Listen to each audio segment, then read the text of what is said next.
할렐루야. 오늘은 사도행전 성경 공부 다시 처음으로 54번째 시간입니다. 그래서 오늘 방금 읽었던 말씀 20절에 보니까 베스도가 이런 이야기를 하죠. 내가 이 일에 대하여 어떻게 심리할지 몰라서 바울에게 묻되. 바울은 피고고 재판장이 지금 베스도인데 재판장이 피고에게 자문을 구하는 그런 내용입니다. 어떻게 보면 이제 그런 지나가면서 이제 그렇게 얘기를 했는데, 그래서 오늘 제목은 재판장이 피고에게 자문을 구하다. 이게 이제 오늘 사도행전 말씀의 제목이 됩니다. 이제 60과까지 있으니까 한 6번만 하게 되면은 우리가 사도행전 성경 공부를 이제 다 하게 돼요.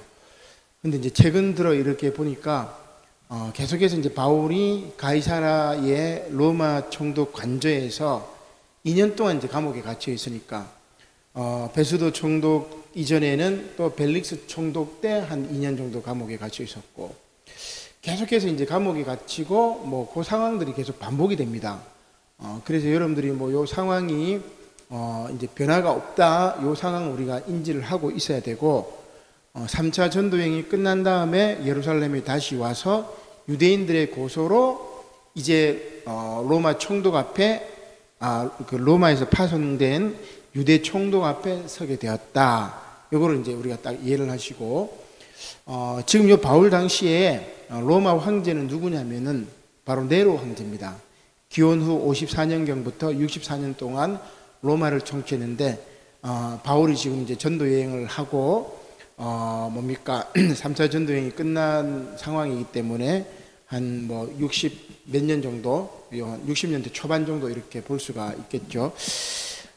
자, 황제는 로마 황제고, 그 다음에 유대 땅을 다스리는 총독은 벨릭스였다가 지금 오늘은 이제 베스도 총독으로 바뀌었고, 식민지니까 로마가 식민지의 총독을 파송하는 겁니다. 그러면 그러면 그 팔레스타인을 곧 그 당시에 다스렸던 왕이 누구냐면은 오늘 본문에 나오는 아그리빠 2세, 그 왕이 나와요. 그래서 신임 총독이 왔으니까 왕이 어떻게 해요? 총독한테 인사하러 간 겁니다. 어떻게 보면 이제 총독하고 왕하고 누가 높으냐, 이렇게 이제 따져 물을 수도 있는데, 왕은 유대 땅을 다스리는 왕이고, 총독은 이 유대 땅을 점령했던 로마가 파송해서 다스리는 사람이기 때문에 총독이 어떻게 보면 이제 더 고난이 있겠죠. 우리로 치면 이제 이토 히로부미 그 이제 조선 총독부 이제 총독이었으니까 그렇게 이제 볼 수도 있겠죠. 우리가 왕이 있어도 고종 황제나 왕이 있어도 아무런 힘이 없는 거죠. 어떻게 보면 이제 그런 상황을 이렇게 생각을 하고 베스도가 인사하러 왔던 아그리빠 왕에게 바울에 대한 사건을 자초지종을 쭉 설명하는 겁니다. 그 내용은 오늘 이제까지 우리가 몇 주 동안 봤던 내용하고 똑같은 내용이에요. 오늘 이제 별다른 내용들은 크게 없지만 몇 가지만 이렇게 살펴보려고 합니다. 자, 그러면 오늘 본문 말씀부터 한번 보죠. 자, 25장이죠. 25장 13절에 수일 후에, 베스도가 로마에서 파송받아가지고 팔레스타인에 이제 총독으로 왔죠. 유대 땅에 총독으로 왔을 때 수일 후에 아그리빠 왕과 버니게가 베스도에게 문안하러 가이사라로 옵니다. 그죠? 그러니까 문안하러 왔다는 말은 지금 누가 높단 말이에요? 이 베스도 총독이 높다는 말이죠. 그래서 아그리빠 왕하고 베니게가 문안하러 왔습니다. 자, 그러면 이제 이 아그리빠 왕은 또 도대체 누구고 베니게는 또 누군가? 자, 그러면 우리가 요가는 이제 제가 썼던 건데 이런 걸 또 찾아봐야 되죠, 그죠? 자, 그래서 표를 제가 이렇게 그려놨습니다. 표를 이제 찾아서 넣었는데 222쪽 헤롯 가문의 가게도. 저는 이제 세례요한 당시에 빌립 1세하고 헤로디아, 그 다음에 살로메와 헤롯 안티바스 이야기할 때 제가 주일날 설교 때 이 족보를 한번 보여준 적이 있는데 222쪽입니다. 자, 우리 교재 222쪽에 보면은 헤롯의 가문 가기도인데 글자가 작습니다. 그죠? 여러분 눈에 잘 안 들어올 텐데 크게 보면은 헤롯 안티파스 2세 이게 이제 헤롯 가문의 이제 시작입니다. 그 밑에 보면은 이제 좀 진한 글자로 헤롯 대왕 이렇게 있죠. 아들 4명을 넣습니다. 그죠? 거기 이제 헤롯 대왕. 요 헤롯 대왕이 누구냐면은 예수님 당시에 어린 그 예수님 태어났을 당시에 어린아이들을 그 또래 어린아이들 다 죽였던 헤롯 대왕 이렇게 보시면 되고, 그 다음에 이 헤롯 대왕이 또 아들을 하나 둘 셋 넷 그죠? 3명입니까? 아들을 낳고 딸을 낳고 뭐 그 이제 혼인을 하는 거죠. 굵은 줄은 이제 혼인 관계고 가늘한 줄이 이제 그 자녀 관계인데, 헤롯 대왕이 결혼했던 여자들이 하나, 둘, 셋, 넷, 다섯, 그 외 부인 5명, 한 10명 정도 돼요. 자, 그 중에 우리가 이제 눈여겨볼 게 누구냐면은, 미리암네 1세, 그 마리암 1세, 이 여인과 결혼해서 낳은, 자녀가 알렉산더가 있고, 아리스토블루스가 있고, 그 다음에 또 다른 이제 그 자녀 가운데 우리 미리암네 2세가 있죠. 거기에서 누구를 놓냐면은 빌립 1세를 놓습니다. 요 빌립 1세가 이 뭡니까? 누구하고 결혼하냐면은 까만 줄 진하게 되어 있으니까 헤로디아하고 결혼해요. 헤로디아. 그래서 낳은 딸이 누구냐면은 옆에 실선으로 가늘하게 나와 있죠. 살로메. 기억나죠? 세례요한의 목을 달라고 했던 샬로메고, 헤로디아가 샬로메에게 그 요한의 목을 달라고 부탁해가지고 살로메가 이제 부탁을 했던 그건데, 빌립 1세하고 이혼하고 누구하고 결혼하냐면은 헤로디아에게 까만 줄이 한 줄 더 갑니다. 그죠? 헤롯 안티바. 그죠? 요 헤롯 안티바가 누구냐면 세례요한을 죽였던 그 왕입니다. 자, 그래서 우리가 까만 줄만 잘 기억하면 돼요. 그래서 빌립 1세하고 결혼해서 살로메를 낳았지만 나중에 헤로디아는 누구하고 또 결혼하냐면은 헤롯 안티바하고 결혼을 하고, 요 헤롯 안티바가 바로 세례요한을 죽였던 왕이다. 이걸 기억하고, 자, 그 다음에 아리스토블루스가 또 이제 자녀 자녀를 놓는데 헤롯 아그리파 1세를 놓습니다. 자, 그러면 대가 헤롯 왕이 1대, 2대가 헤롯 안티바, 그죠? 3대에 어떻게 보면은 헤롯 아그리파 1세 이렇게 나오죠. 자, 헤롯 아그리파 1세하고 그 밑에 보면 헤롯 아그리파 2세가 나오죠.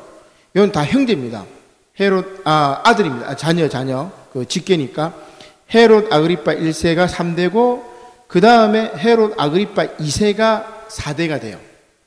여러분 눈에 보이시죠? 굵은 줄은 혼인관계고 가느다란 줄은 이제 직계, 자녀라는 말입니다. 자, 그래서 이 헤롯 아그리파 1세하고 헤로디아는 뭡니까? 남매간이다. 근데 보니까 막 꼬여 있어요. 그죠? 헤로디아는 뭐 빌립 1세하고 결혼하고 그 또 나중에 헤롯 안티바하고 결혼하기도 하고, 그죠?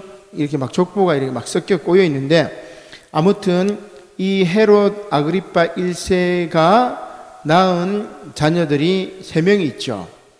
헤롯 아그리파 2세. 오늘 나오는 사도행전 본문에 나오는 사람이 누구냐면 이 헤롯 아그리파 2세입니다. 그 다음에 옆에 보니까 버니게가 있죠.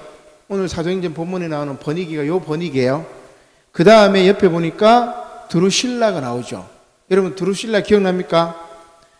벨릭스 총독의 처로서 유대인 여자 기억나죠? 우리 지난주에 하셨던. 그러니까 벨릭스 총독의 유대인 부인이 이 드루실라였고, 이 드루실라의 언니가 누구냐면은 버니게. 그리고 버니게의 오빠가 누구냐면 헤롯 아그리파 2세. 1살 차이입니다. 근데 지금 오늘 말씀을 한번 보니까 헤롯 아그리파 2세 왕과 버니게가 베수도 총독에게 문안하러 와요. 왜 그럴까? 여동생을 데리고 와. 깨놓고 얘기하면 여동생이자 나중에 아내입니다.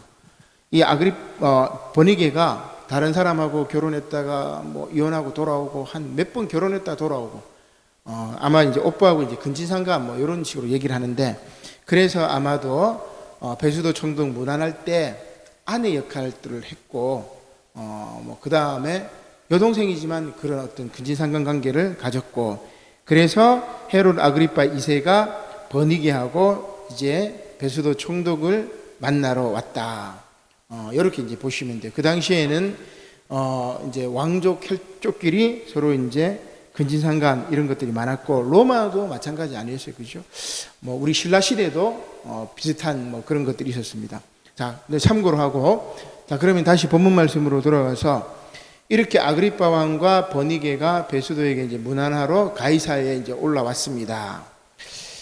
자, 여러 날을 있는 거예요. 여러 날을 있더니 어떻게 보면은 이제 뭐 우리나라도 대통령 되면은 미국에 가서 이제 뭐 문안하는 뭐 그런 게 있었죠, 옛날부터. 이제 여러 날 있다가 베수도가 이제 아그리파 왕에게 바울의 일로 상의합니다. 이제 이때부터는 우리가 다 아는 내용이에요. 벨리스가 한 사람을 잡아두고 있는데 내가 예루살렘에 있을 때 유대인들의 대제사장들과 장로들이 이 바울을 고소하고 정죄하기를 청하였다. 자, 그런데 16절 말씀이 중요합니다. 내가 이 유대인의 대제사장들과 장로들에게 답을 했는데, 피고가 원고들 앞에서 고소 사건에 대하여 변명할 기회가 있기 전에 내주는 것은 로마 사람의 법이 아니라. 그러면 지금 이 유대인의 대제사장들이 어떻게 한 거죠? 로마법으로 바울을 고소해가지고 죽이려고 했던 거죠. 왜냐하면 유대법으로 이렇게 죽이면 안 돼요. 로마 시민권자이기 때문에 바울이 로마 시민권자로 얘기했잖아요. 천부장이 막 그때 막 죽이려고 예루살렘 성에서 막 죽이려고 할 때 막 소동이 일어나니까 백부장이 달려오고 천부장도 막 달려오고, 바울이 내가 로마 시민권자다 막 얘기를 해버리니까 천부장이 이제 바울을 신변을 보호한 거예요, 그죠? 이런 상황 속에서 이제 재판을 하는데, 바울이 이제 로마 시민권자이기 때문에 로마 사람의 법은 피고가 변명할 기회를 주지 않고 재판에 넘기는 것은 옳지 않은 일이다. 자, 그래서 이제 다시 이제 가이사라로 올라와 가지고 지금 재판을 하려고 딱 들어보니까 18절에 보면 원고들이 막 이제 바울의 죄를 쭉 이야기하는데 악행의 혐의가 하나도 없어. 하나도 없고, 오직 말하는 것은 19절에 보니까 자기들의 종교와 또는 예수라고 하는 이가 죽은 것을 살아있다고 하는 그 바울의 주장, 그것에 관해서 고발하는 거다, 요 얘기입니다. 자, 지금 이제 두 가지 얘기를 하죠. 하나는 유대교에 대한 내용들, 성전을 비난했다, 허물겠다고 했다, 성전 비방죄, 성전 모욕죄, 뭐 이런 유대교 종교적인 일들. 그 다음에 또 하나는 뭐예요? 예수 그리스도가 죽었다가 부활했다, 그런 이야기. 그러니까 가만히 보니까 이거는 로마법하고 상관이 없는 거예요. 유대교 종교적인 문제인데 굳이 이 종교적인 문제를 지금 내가 재판해야 되느냐, 좀 황당하다, 이런 얘기. 지금도 이제 우리도 교회도 보면은 우리 노예도 마찬가지고 뭐 교단도 마찬가지고 뭐 교회들 여러 이제 다른 교단도 마찬가지고, 교회 안에 이제 분쟁이 일어나거나 뭐 이렇게 하면은 세상 법에 이렇게 막 문의를 하는 경우가 많이 있습니다, 그죠? 사랑의 교회도 뭐 세상 법에 뭐 재판을 뭐 이렇게 한 거고, 명성교회도 부자 세습 관련 또 이제 세상 법에도 뭐 문의도 했고, 지금 총회에서 아마 이제 세습하는 거, 폐지 안 하는 걸로 아마 찬성인 것 같아. 통합은 완전 이제 거꾸로 이제 교단이 간다, 뭐 이런 생각을 해보게 되는데, 아무튼 이 세상 법에 이 유대인 종교법이 아니라 로마법으로는 아무런 악행이 없다. 자, 그래서 이제 그 유대인들이 이제 이야기를 하죠. 예루살렘에 바울을 재판할 수 있도록 보내달라. 근데 이제 바울이 어떻게 합니까? 예루살렘으로 가는 도중에 이 유대인들이 잡아 죽이려고 하기 때문에 바울이 그 사실을 알고 나는 황제에게 재판을 받겠다. 이제 그 얘기입니다. 이때까지 우리가 했던 이야기. 그때 이제 얘기를 할 때 이 베스도 총독이 바울에게 이렇게 어떻게 심리할지 몰라서 바울에게 물었다. 이게 이제 핵심 포인트다고 이야기할 수 있죠. 재판장이 피고에게 자문을 구하다. 이 제목을 20절에서 이제 가져왔다. 뭐 그런 이제 이야기입니다. 자, 그 다음에 우리가 이제 그러면 이제 로마법에 대한 이야기를 다시 한번 볼 텐데 221쪽입니다. 로마법에 대해서 좀 너무너무 작은 글자로 이렇게 되어 있어가지고 여러분 보시기 힘든데 그냥 이렇게 간단하게 제가 설명을 하면 될 것 같아요. 모든 길은 로마로 통하기도 하지만 법은 로마법이 아주 탄탄합니다. 지금 서양의 근대법의 원형은 대부분 로마법이고 그 다음에 우리나라의 헌법이나 법도 여러분 일본의 영향을 받게 되죠. 그리고 이 일본은 어디에 영향을 받냐면은 독일 법을 영향을 받게 됩니다. 법은 뭐 저도 잘 모르지만 영미법이 있고 독일 대륙법이 있는데 이 독일의 이제 법을 영향을 받죠. 일본이 독일하고 이제 2차 대전의 전범이기 때문에 독일하고 친합니다. 근데 이 대륙의 법은 대부분 로마법에 영향을 받는 거예요. 그래서 로마가 아주 법으로는 실용주의적인 아주 법들이 쫙 있습니다. 그래서 이제 그 설명을 뭐 쭉 해놨었는데 그냥 여러분 한번 참조를 하고 일단은 로마의 법은 서양의 법의 기초고 오늘날까지 현대의 법의 기초가 된다. 자, 그래서 우리가 재판할 때 어떻게 해요? 원고가 있고 피고가 있고 재판장이 있고 그죠? 그 다음에 변호사도 있고 변호해주는 사람이 있고 그러니까 이게 어떻게 보면 요 바울 당시에도 그렇게 오늘날 우리가 재판할 때도 형식이 비슷해요. 바울 당시에 그 다 이제 로마법 2000년 전에 이 형식들이 이제 놓여져 있다. 뭐 그런 이제 이야기죠. 자, 그래서 우리가 이제 그걸 한번 볼 수 있고 그 다음 아까 이제 이야기했던 헤롯 아그리파 2세는 헤롯 왕가의 마지막 왕입니다. 나중에는 이제 유대 나라가 70년경에 예루살렘 성전이 무너지고 완전히 이제 멸망을 당하고 왕족은 끊어져 버려요. 그래서 헤롯 왕가가 헤롯 아그리파 2세로 마지막 문을 닫게 됩니다. 우리는 뭐 조선시대 철종이 마지막 왕입니까? 그런 식으로 문을 닫게 되었다. 이런 상황입니다. 자, 그 다음 이제 뭐 하나만 더 살펴볼 것은 이렇게 베스도가 바울에 대한 이야기를 쭉 하고 드디어 바울이 아그리파 왕을 이렇게 만납니다. 그리고 아그리파 왕에게도 이제 전도하는데 그 전도하는 내용은 우리 다음 주에 이제 나오게 되죠.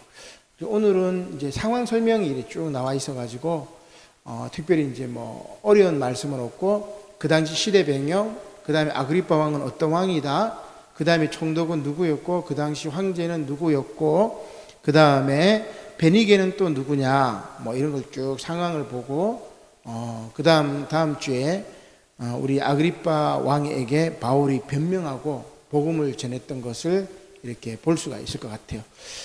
그래서 성경에 어떻게 보면 이제 은혜로운 말씀도 있지만 오늘 말씀처럼 배경 설명하는 이제 그런 말씀들도 있습니다. 오늘은 이 정도만 하고 마치도록 하겠습니다. 기도드리겠습니다. 고마우신 하나님 감사를 드립니다. 사도 바울이 복음을 전하고 지난한 과정 중에 참으로 이제 예루살렘에서 유대인들이 고소하여 가이사라 감옥에 갇혀 있고 2년 동안 감옥에 갇혀 있다. 이제 베스도를 통해서 또 아그리파 왕을 통해서 또 신문을 받고 마침내 이제 로마로 향하게 되는 것을 깨닫습니다. 주님, 복음을 전하기 위해서 지난한 어려움 속에서 바울이 힘들고 어려웠지만 끊임없이 복음을 위해서 열심히 하나님의 나라를 위해서 살았던 것을 또한 기억합니다. 그리하여 베스도 총독조차도 바울에게 자문을 구했던 것, 재판장이 피고에게 자문을 구할 정도로 하나님의 놀라운 역사가 이루어졌던 것을 또한 깨닫습니다. 주님, 우리가 말씀을 더 깊이 이해하기 위해서 그 당시 시대 상황을 조금 더 깊이 알게 하시고 그리하여 이 생명의 말씀이 우리에게 살이 되고 피가 될 수 있도록 하나님 축복하여 주시옵소서. 감사를 드리며 예수님의 이름으로 기도드립니다. 아멘.